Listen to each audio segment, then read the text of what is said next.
No, I just think that we are entering that phase right now.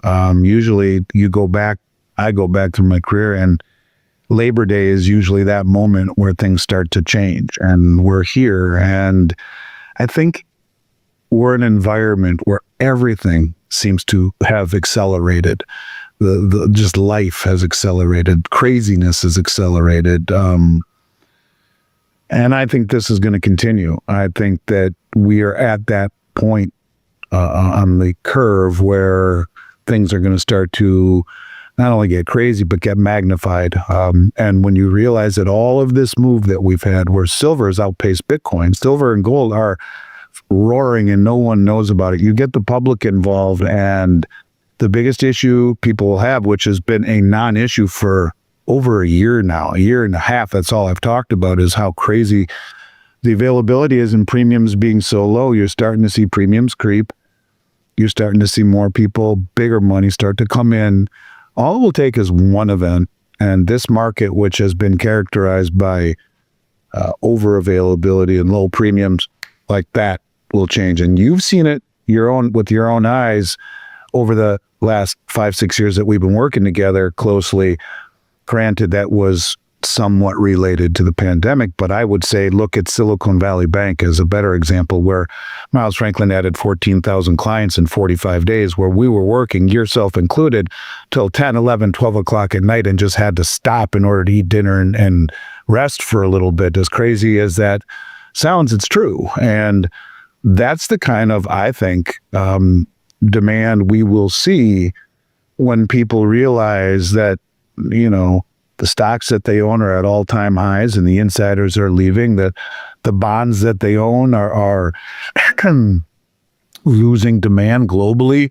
And I would not be surprised one bit to see bonds be a 4-letter word. Well, it is B-O-N-D, but a real nasty 4-letter word by the time it's all said and done. And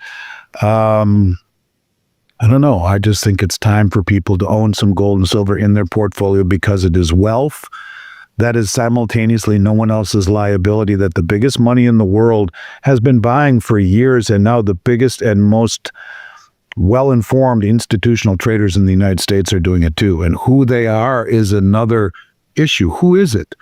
Why are we not hearing these massive deliveries that are just literally record-breaking, it seemingly every month? No one's talking about it. That in and of itself, another contrarian indicator. And these are the people who spend billions of dollars. They do not do these things just for the hell of it. My guess is they understand where we are going, whether they have the roadmap to it or have been, cued into the roadmap. I think you do what the biggest money in the world is doing. Stop listening to the Jim Cramers and stop listening to your advisor and trust your gut. In the end, I think you'll be glad you did. And instead of jumping in with both feet, as someone silly enough like myself may do, I would say cost average your way through, and you'll end up smoothing out that uncertainty curve, since really none of us have a crystal ball, at least any that work. And do a little bit of research like you do, like I do, like your dad does, like anyone who's on YouTube does. And if you do enough research, you come to the same conclusion we all have, that really it's silly to not own any. In fact, you look at things, the world, very differently. Like, you put all your money in stocks and bonds? Really?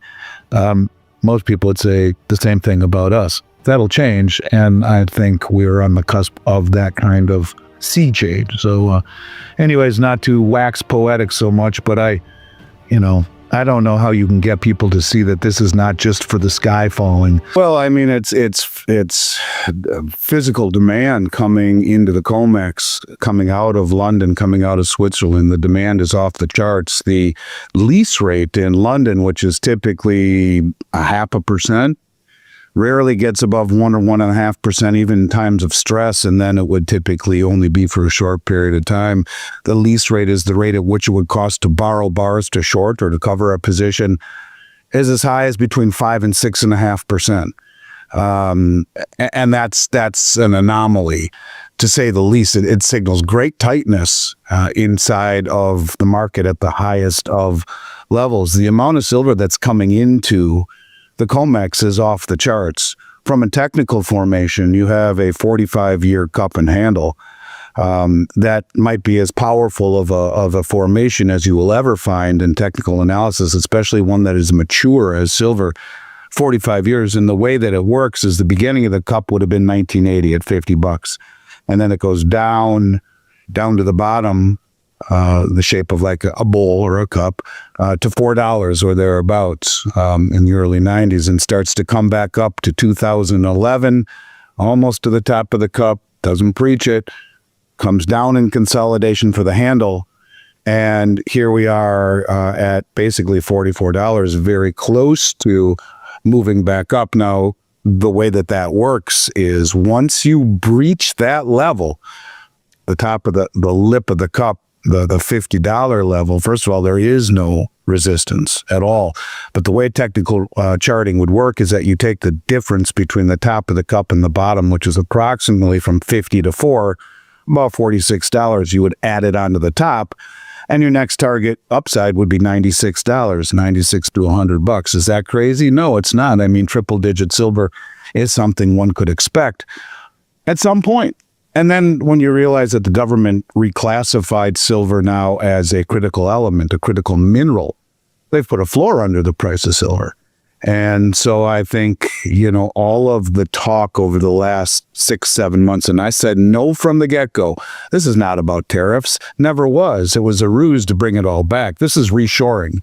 This is understanding that the biggest money in the world understands the significance of things like silver. The biggest traders here in the United States, the institutional traders, when they start to pay attention, when they start to accumulate, we should all pay attention. We've been talking about this on a central bank level for a few years now, about the deliveries into COMEX for a few years now, about the accumulation by India, by Russia, by Saudi Arabia, by China. China flying around the world and buying doré when they're the second largest producer in the world, sending it back to China for refining.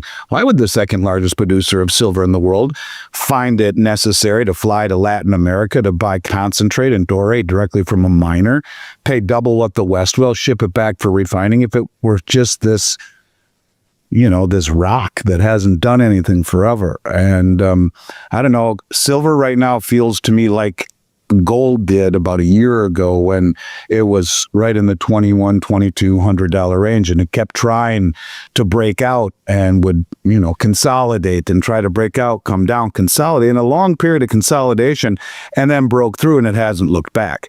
I would say that's about where silver is right now. I look at it as the most undervalued asset in the world, and now evidently the United States finds it significant enough to call it critical. I think there are very few opportunities asymmetrically where you have such low downside and such high upside being asymmetrical.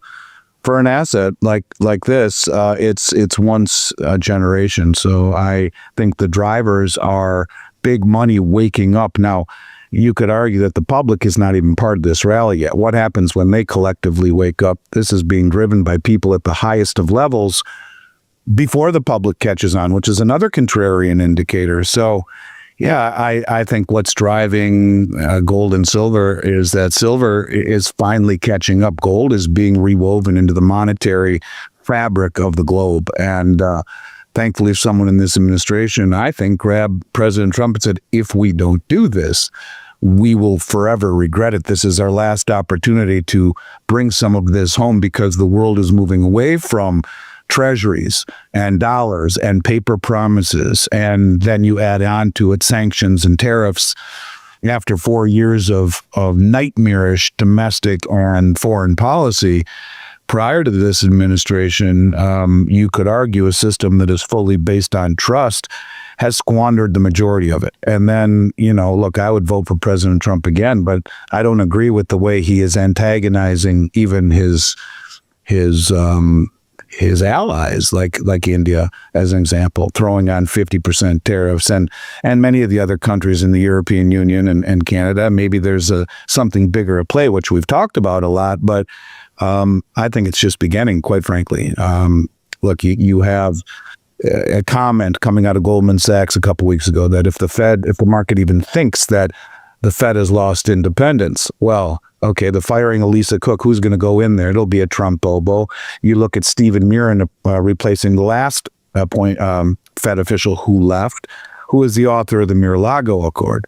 The Fed has lost independence. And mind you, this is nothing new. You go back through history, you'll see this happening with multiple presidents, but it's like they give you crumbs and you know, the crumbs, well, we told you that this could happen. And now you have, you know, banks talking as high as $6,600, 4,000 being base case for most of these banks.